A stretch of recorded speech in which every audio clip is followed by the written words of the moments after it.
नमस्कार, मैं जितेंद्र चतुर्वेदी। अखिलेश यादव के लिए खतरे की घंटी बज चुकी है और इससे अलग कहानी मोदी कैबिनेट के उन मंत्रियों की नहीं है जिनके ऊपर सुई लटक रही है इस बात को लेकर कि उन्हें अब बाहर का रास्ता दिखाया जाएगा। तो क्या उसमें बड़ा नाम नितिन गडकरी का भी है और हरदीप पुरी भी क्या उसमें शामिल हो रहे हैं? फिर चर्चा यह भी है कि क्या निर्मला सीतारमण की भी विदाई होने जा रही है।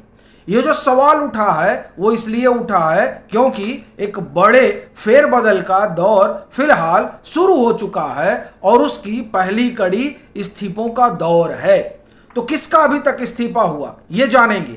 कौन सी लिस्ट आई है जिसने संकट अगर किसी का बढ़ाया है तो वो अखिलेश यादव हैं, और फिर ये जानेंगे कि आखिर क्या वजह रही कि शिवराज सिंह चौहान जाकर उत्तर प्रदेश के मुख्यमंत्री योगी आदित्यनाथ से मिलते हैं। इस मुलाकात के क्या निहितार्थ निकाले जाएं? क्या कोई बड़ी तैयारी चल रही है उत्तर प्रदेश के चुनाव के लिहाज से? जब यह प्रश्न उठा कि क्या कोई तैयारी चल रही है तो उसी संदर्भ में जो सूची आई है उस पर बात करना बड़ा जरूरी है। ये वो पदाधिकारियों की सूची है जिसकी प्रतीक्षा एक लंबे समय से हो रही थी और उत्तर प्रदेश के सियासी गलियारों में ये चर्चा बढ़ी थी कि जो अखिलेश यादव का पीडीए है उससे कैसे बीजेपी पार पाएगी। इसलिए इंतजार था कि साहब कम से कम सूची आ जाए। अब ये जो पदाधिकारियों की सूची आई है इस सूची से एक और संकेत मिल रहा है, वो ये कि नितिन नवीन की भी नई टीम बनने जा रही है, क्योंकि प्रतीक्षा यही था कि सबसे पहले ये जो उत्तर प्रदेश वाली सूची है इसको साफ किया जाए। तो इस सूची के साफ होने का मतलब ये हो गया कि अब मंत्रिमंडल का रिसफल भी होगा और साथ ही साथ नितिन नवीन की नई टीम भी बनेगी।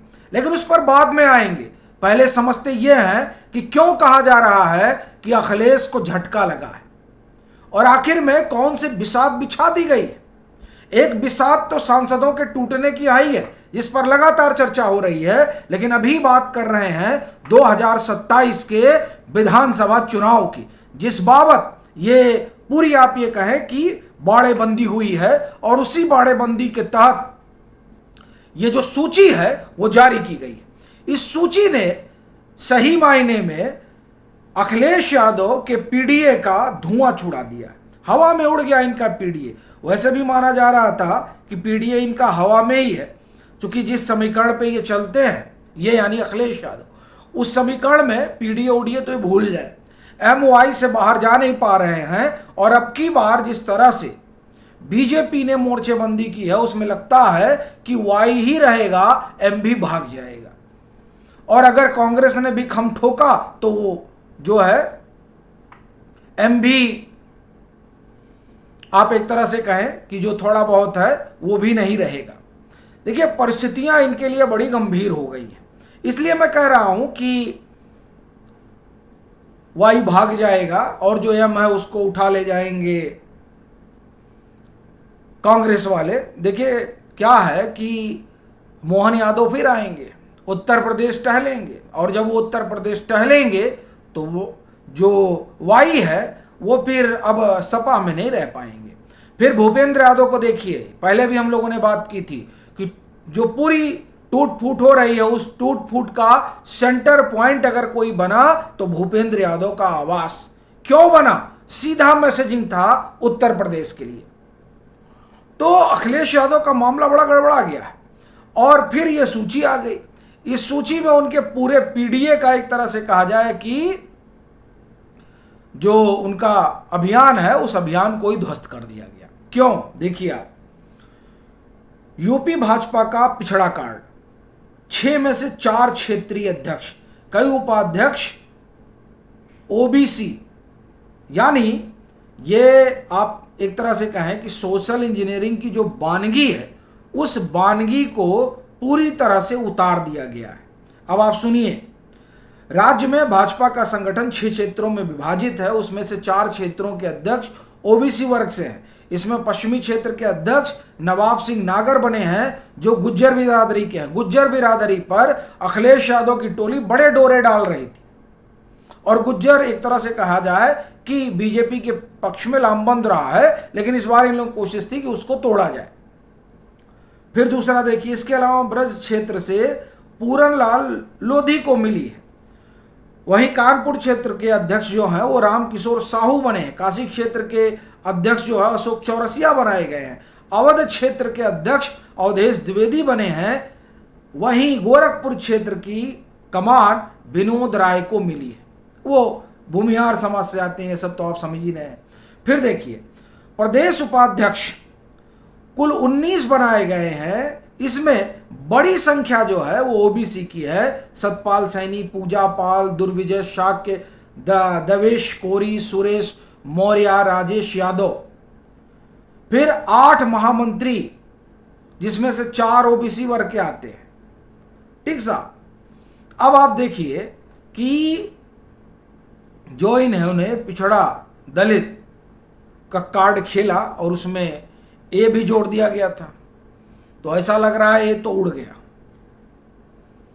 ए उड़ गया, सांसद टूट कर चले गए, मतलब संभावना यही जाहिर की जा रही है। तो इनके पास बचा क्या? तो इसलिए समाजवादी पार्टी के लिए ये जो सूची आई है बीजेपी के पदाधिकारियों की, ये एक खतरे की घंटी है। अब दूसरी चीज, शिवराज सिंह चौहान को क्यों उतारा गया है? वो योगी आदित्यनाथ से यूं ही नहीं मिले। दरअसल शिवराज सिंह चौहान को यहां पूरा संगठन दुरुस्त करने की जिम्मेदारी दी जा रही है। और चूंकि वो अनुभवी हैं, वो जानते हैं कि कैसे 350 सीटें लाई जाती हैं। जी हां, हम उत्तर प्रदेश की बात कर रहे हैं। उत्तर प्रदेश में 350 सीटें कैसे लाई जानी है, वो उसके महारथी हैं। इस बाबत उनको मैदान में उतारा गया है और उन्हीं, एक तरह से कहा जाए कि वो प्रभारी होंगे, आप इस तरह से समझे, उत्तर प्रदेश के। इसीलिए वो गए हैं, मुख्यमंत्री से मिले हैं। तो ये उत्तर प्रदेश को लेकर पूरी तैयारी चल रही है। चूंकि दिल्ली का रास्ता लखनऊ से होकर जाता है, इसलिए लखनऊ में अपनी मजबूती जरूरी है। तो उस लिहाज से बीजेपी ने जो है कमर कस ली है। ये तो एक बात है। दूसरी बात देखिए कि जॉर्ज कुरियन, उसके बाद में कहा जा रहा है कि बिट्टू का भी इस्तीफा जल्दी हो जाएगा। और इस तरीके से पूरी फहरिस्त जो है वो सामने आने लगी है। जो बड़ा संकट वाला मसला है वो बताया जा रहा है कि नितिन गडकरी के साथ है, क्योंकि सरफेस मिनिस्ट्री बनाई जाएगी रेलवे और रोड को लेकर। अब रोड के मंत्री हैं गडकरी साहब और रेलवे के मंत्री अश्विनी वैष्णव। अश्विनी वैष्णव को पीएम का माना जाता है कि वरदहस्त हैं। नितिन गडकरी कई कारणों से, जो आप एक तरह से कहें कि चर्चा में रहते हैं। तो अब जब सरफेस मिनिस्ट्री बनेगी तब प्रश्न ये उठता है कि रहेगा कौन? ये बड़ा सवाल है दोनों में से। फिर वित्त मंत्रालय को लेकर फेरबदल की बात हो रही है। कुछ लोग पीयूष गोयल कह रहे हैं और कुछ लोग शक्तिकांत दास कह रहे हैं। फिर कुछ लोग कह रहे हैं इन दोनों से इतर कोई तीसरा आएगा, लेकिन वो अभी ब्यूरोक्रेट ही होगा। तो यानी निर्मला ताई के लिए जो है वो मामला कठिन हो गया है। धर्मेंद्र प्रधान का क्या होगा? देखिए, धर्मेंद्र प्रधान तो चर्चा है कि बच रहे हैं। धर्मेंद्र प्रधान का मंत्रालय भी नहीं बदला जाएगा। धर्मेंद्र प्रधान जहां है वहीं रहेंगे, वो कहीं नहीं जाने वाले हैं। और वो लग भी रहा था, क्योंकि जिस तरीके से दबाव बनाया जा रहा है ना, तो दबाव की पॉलिटिक्स में तो मोदी शाह काम नहीं करते। आप दबाव बनेगा तो करेंगे नहीं। अभी भी याद होगा आप लोगों को 2014 में जब बीजेपी की सरकार आई, उस समय वसुंधरा राजे मुख्यमंत्री हुआ करती थी। बड़ी स्टोरी चली थी, यही अर्णव गोस्वामी है। उस समय ये हुआ करते थे टाइम्स नाउ में। वसुंधरा राजे सुषमा स्वराज को लेकर खूब स्टोरी इन्होंने की, ललित मोदी से जोड़ते हुए, और महीनों चली, कुछ नहीं हुआ। क्यों? क्योंकि आप प्रेशर में पीएम से काम नहीं करवा सकते। वो प्रेशर पॉलिटिक्स नहीं चलती है यहाँ पे। तो इसलिए धर्मेंद्र प्रधान जहां है वहीं बने रहेंगे, ये कहा जा रहा है। और ये माना जा रहा है, चर्चा है कि जो तमाम सारे खेल हुए हैं वो खेल दरअसल कांग्रेस इकोसिस्टम का है। तो ये आप एक तरह से कहे कि बच गए। कुछ अधिकारी बतौर मंत्री लाए जाएंगे, इसकी चर्चा है। राजनाथ सिंह के बारे में कहा जा रहा है कि जाते जाते बच गए, इनकी विदाई तय थी। लेकिन जिस तरह से परिस्थितियां बदली और उन परिस्थितियों में जैसे आप ये कहें कि आज राजनाथ सिंह की पॉलिटिकली ज़्यादा ज़रूरत है।